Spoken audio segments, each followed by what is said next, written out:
Hello everyone, तो आज हम पढ़ेंगे अपनी इकोनॉमी का पार्ट सेकंड। आई होप आपको पहले वाली वीडियो पसंद आई होगी, आपको उसको लाइक शेयर कर दिया होगा। तो अब हम पढ़ने वाले हैं इन्फ्लेशन। इन्फ्लेशन क्या होती है, ठीक है। तो जब कंटिन्यूस इंक्रीज़ होता है प्राइस किसी भी गुड या सर्विस पे, वो हमारा कहलाता है इन्फ्लेशन, ठीक है। जिससे कि प्राइस का कमोडिटी होना, बढ़ते रहना, वैल्यू का जो मनी की जो वैल्यू आज के टाइम पे कम हो गई है, परचेजिंग पावर जो है वो कम हो गई है। वैल्यू ऑफ मनी का मतलब यहाँ पे ये है कि पहले भाई 500 रुपये में आप बहुत सारी चीज़ें बाय कर सकते थे, आप कुछ भी ले लेते थे, आपका काम हो जाता था। बट आज के टाइम पे 500 रुपये कुछ भी मायने नहीं रखते। सबको पता है आज के टाइम में 500 रुपये मैटर नहीं करते, ठीक है। तो इससे जो है 500 रुपये की वैल्यू क्या हो गई, अब थोड़ी कम हो गई। तो इसे ही वैल्यू ऑफ मनी को कम बोला गया है, ठीक है। और इसलिए ही लोग क्या करें, परचेजिंग पावर भी कम कर रहे हैं। भाई महंगाई बढ़ी है तो लोग ख़रीदना बंद कर रहे हैं, इस टाइप से। इसके कुछ कोज हैं, कोज देख लेते। कोज क्या है, जैसे कि पहले आता है मनी सप्लाई इंक्रीज़ हो रहा है, ठीक है। इनकम बढ़ रही है, लोगों की प्रॉफिट हो रहा है बिजनेस में, वो बढ़ रहा है, लेकिन टैक्स हम कम ले रहे हैं। तो ये भी इसका एक कोज होता है, ठीक है। लोन कम हो रहे हैं, डिमांड लोगों की बढ़ रही है, ठीक है। पॉपुलेशन बढ़ रही है। भैया ये कोई आपका प्रोडक्ट है, ठीक है, ये आपकी एक बुक है मान लो, ठीक है। पहले इस बुक को कोई भी सामान मान लो, आप रिसोर्स मान लो कोई भी, पहले इस चीज़ को 10 लोग यूज़ करे थे और अभी इस चीज़ को 100 लोग यूज़ करें, तो फिर रिसोर्स जो हैं हमारे वो कम तो होंगे ही, वो में कम भी रहेंगे, और इसलिए महंगाई भी बढ़ेगी, डिमांड बढ़ेगी। भाई इसके लिए डिमांड भी तो बढ़ रही है ना, पहले 10 लोग यूज़ करते, अब 100 यूज़ कर रहे हैं, डिमांड बढ़ रही है, ठीक है।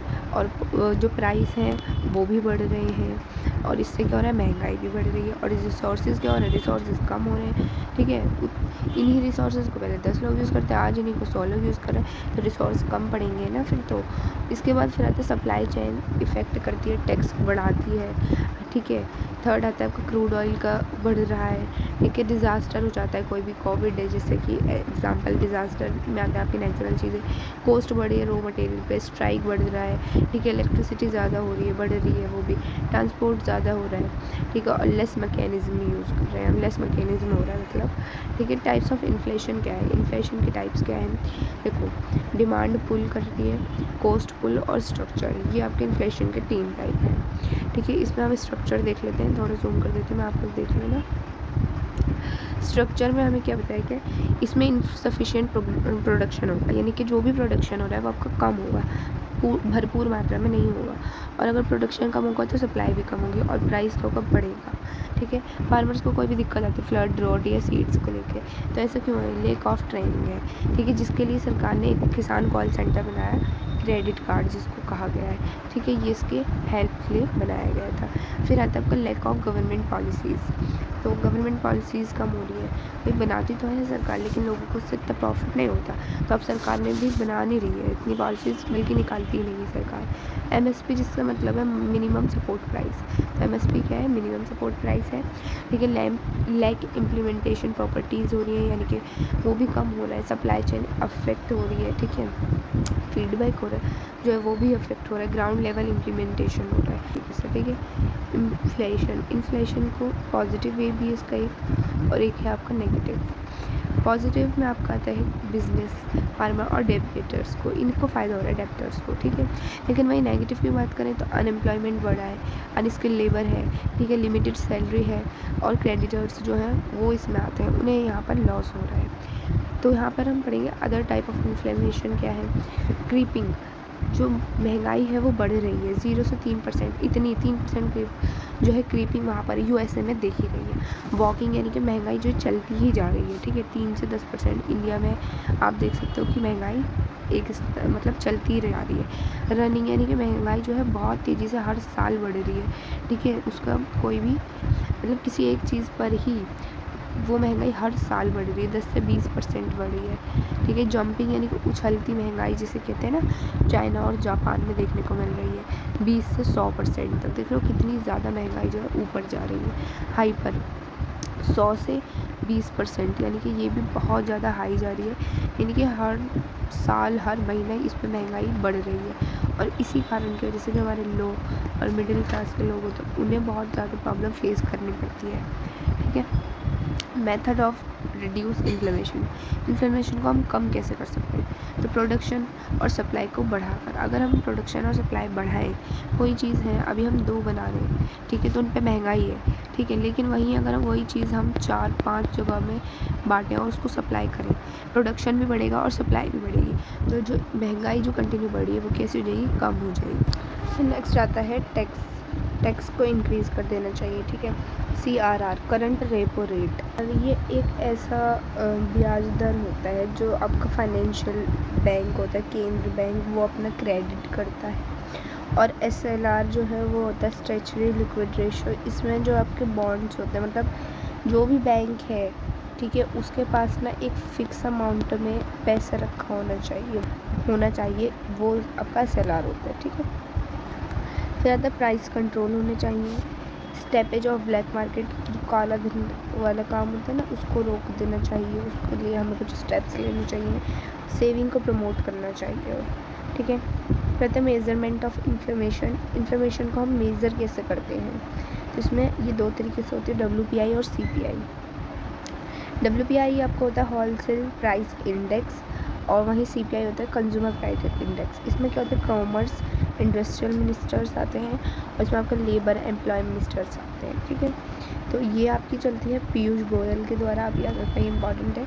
और बेस ईयर 2011 को माना जाता है, और यहाँ पर ये आपकी चलती है 2011 के हिसाब से, बेस ईयर 2011 है। तो 2011 यहाँ पर क्यों रखा गया है, क्योंकि जो लास्ट हमारी सेंसस हुए थे ना, पॉपुलेशन काउंट जो होती है, वही हमारा बेस ईयर कहते हैं उसे ही। फिर पढ़ेंगे हम इकोनॉमी का 5 year plan, the most important part है ये। 5 ईयर प्लान क्या है, पंचवर्षीय योजना, तो टोटल 12 हुई है। चलिए स्टार्ट करते हैं। सबसे पहले ये आपका लिया कहाँ से गया है, तो USSR से ये हमारा लिया गया है, यूनियन सोवियत सोशलिस्ट रिपब्लिकन, जिसे कहा जाता है, रूस से लिया गया है, ठीक है।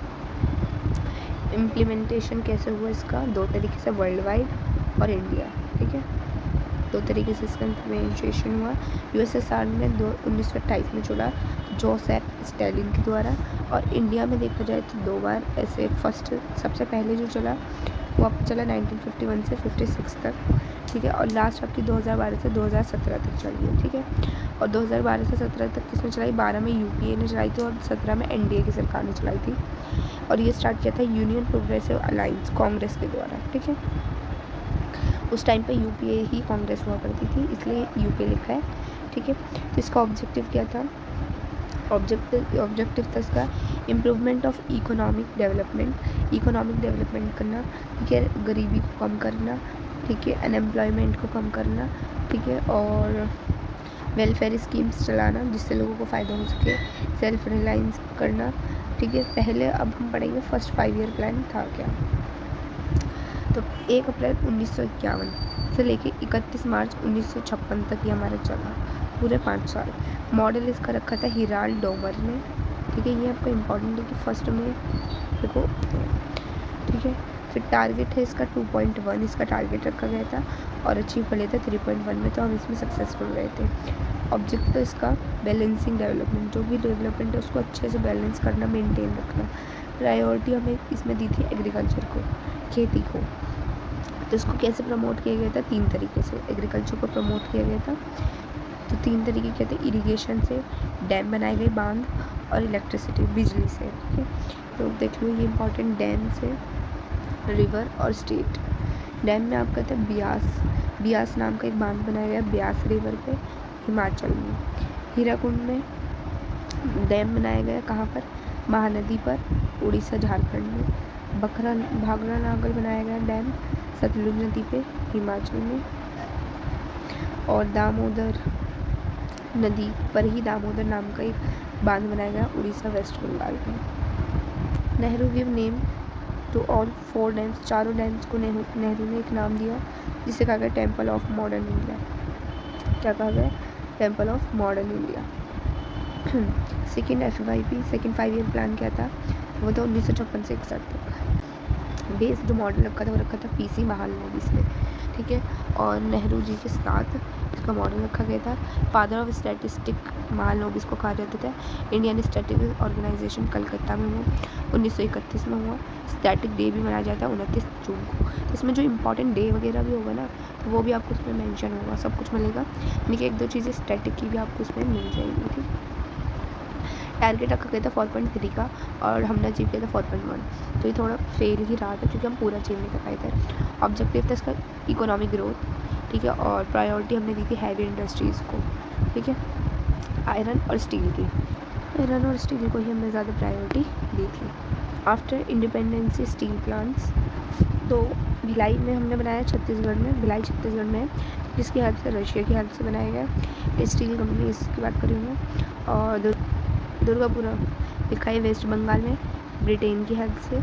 और रौरकेला आपका उड़ीसा का वर्ल्ड लार्जेस्ट है ये, ठीक है, हेल्प ली थी इसमें हमने जर्मनी की, ठीक है। तो ये तीनों तो बहुत ज़्यादा इंपॉर्टेंट है, ये आप याद रखना कि मैं इसको ना हाईलाइट भी कर देती हूँ उससे।